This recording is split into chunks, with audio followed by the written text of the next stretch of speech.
Mauro Cid por cerca de 3 horas. Isto ocorreu nesta terça-feira. A Polícia Federal enviou ao STF um relatório apontando não cumprimento de cláusulas do acordo de delação premiada desse ex-ajudante de ordens de Jair Bolsonaro. Essa delação premiada foi homologada pelo STF. As informações direto de Brasília ao vivo com a nossa repórter Luciana Amaral. Boa noite, Luciana. Boa noite, William. Boa noite a todos que nos acompanham aqui no WW.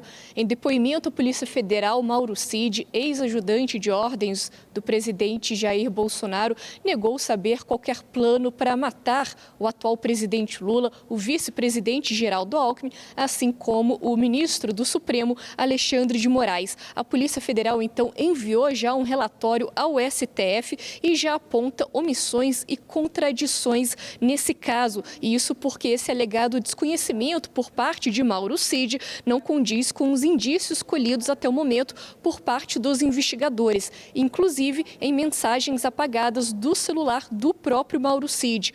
O Supremo vai então avaliar toda essa situação. O relator do caso é o Alexandre de Moraes e pode retirar os benefícios da delação premiada, mas com a preservação do conteúdo dessa colaboração premiada que o Mauro Cid vem fazendo.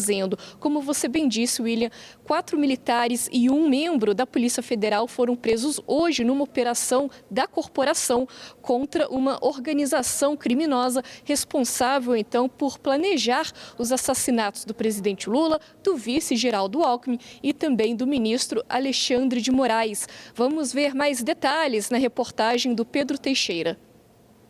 O plano, que levava o nome de Punhal Verde e Amarelo, descrevia, por exemplo, como seria a execução do presidente Lula. Segundo a PF, ele foi elaborado pelo general da reserva Mário Fernandes, então secretário executivo da Secretaria-Geral da Presidência no governo Jair Bolsonaro. A Polícia Federal aponta que o documento contendo o plano foi impresso pelo general dentro do Palácio do Planalto. O plano foi desenhado durante reunião na casa do general Walter Braga Neto, ex-ministro da Casa Civil, da Defesa e que concorreu a vice na chapa de Bolsonaro. A geolocalização dos celulares mostra que eles monitoravam o ministro Alexandre de Moraes para assassiná-lo. A Polícia Federal obteve mensagens trocadas entre os acusados após recuperar arquivos que foram apagados do telefone celular de Mauro Cid, ex-ajudante de ordens do ex-presidente Jair Bolsonaro, que fez inclusive um acordo de delação premiada sem mencionar os fatos que vieram a público hoje. O relatório da PF mostra ainda uma lista do que os suspeitos precisariam para a execução do plano, incluindo um arsenal com pistolas, fuzis e lançadores de granada. Os suspeitos usaram codinomes para se referir aos alvos.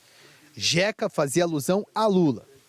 Um dos planos era envenená-lo. Consideraram a vulnerabilidade de seu atual estado de saúde e sua frequência a hospitais, envenenamento ou uso de química, remédio que lhe cause um colapso orgânico.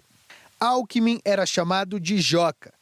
A sua neutralização extinguiria a chapa vencedora. Fernandes é descrito como de perfil radical, tendo atuado diretamente com os acampados diante do quartel-general do Exército após a vitória de Lula nas eleições. Durante reunião ministerial, em julho de 2022, o general defendeu uma alternativa à eleição e admitiu a possibilidade de golpe. Mas é muito melhor assumir um pequeno risco e conturbar o país, pensando assim, para que aconteça antes, do que assumir um risco muito maior na conturbação do DNA.